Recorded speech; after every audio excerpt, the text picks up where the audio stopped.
Hello, and welcome to another broadcast with Gian. Watching this program, you are going to be inspired, challenged, and enlightened. Now, let me introduce to you our host, Gian. Do you live with an alcoholic? Do you live with a drug addict, for example, or someone that is bipolar, or someone that is really messed up? What do you do in those cases? Certainly, as a human being, you have compassion.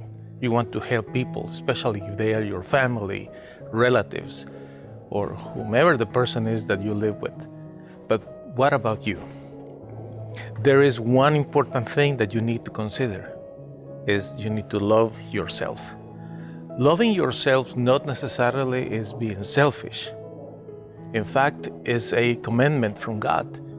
In one occasion, people asked the Lord Jesus, which are the most important commandments? And the Lord said, you need to love the Lord your God with all of your heart, your mind, your strength. And the second commandment, he says, is similar. You need to love your neighbor as you love yourself. Based on this statement, many people have misunderstood what he said, and they think that the meaning is we need to love God first, then we need to love everybody else, and then we need to love ourselves.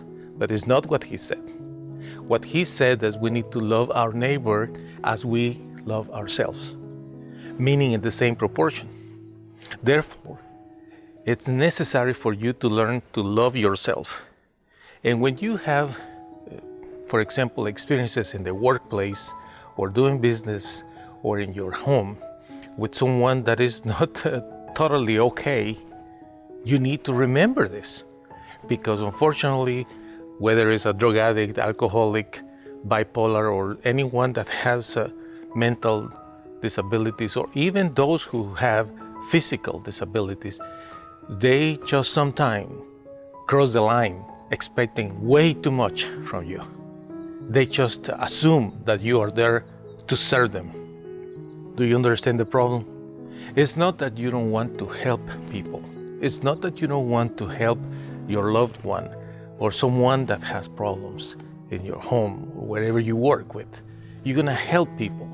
But unfortunately, most of the time, people that are being helped, they become some sort of a blindness to the situation, and they just want more and more and more of you.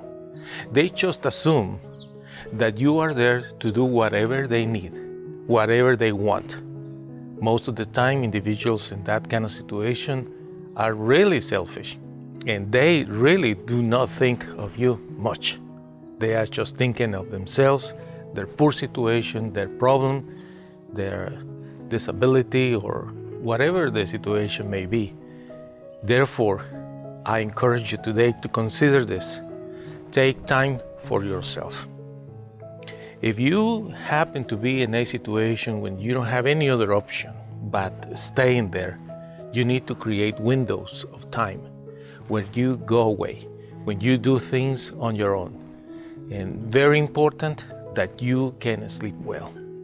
You need to find a place to rest well. Individuals that have problems, sometimes they don't sleep well in the night, and they are expecting that everybody else should be awake because they are awake. But that's not the case. You need to show to yourself that you love yourself, that you care for yourself. And one important thing, of course, is to sleep well, to eat well, and from time to time, do something that will make you happy. And then, of course, you fulfill your responsibilities. But don't forget this, my friend. Love the Lord with all of your heart, and also love yourself. When you love yourself, you will be able to really love in a more intelligent way the rest of people around us. Hey, hey, hey, hey! That's all, folks. Time to go home. Ciao.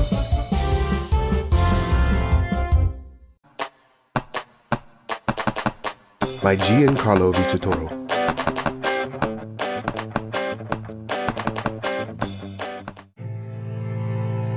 I know you have suffered, but what if you would have never met your mom because she died giving birth to you? That's the beginning of Simon's story. Then Simon's father died when he was only 15 years old. He was sent to a foster home where he was bullied, humiliated, and there was no one to protect him. But Simon decided to find a way to get his revenge by studying and becoming good at sports. He won a scholarship, and soon he started his own business, Simon's Yardwork. Mean people were envious of his success, but one day, Simon met and fell in love with Jackie. They were happy until the FBI arrested Simon due to clues that incriminated him with several murdered people. Will Simon end up in prison? Don't miss the outcome of this story, The Best Revenge, the musical that will inspire everyone to pay good for evil. Go to mygiancarlo.com to purchase The Best Revenge on audio and video.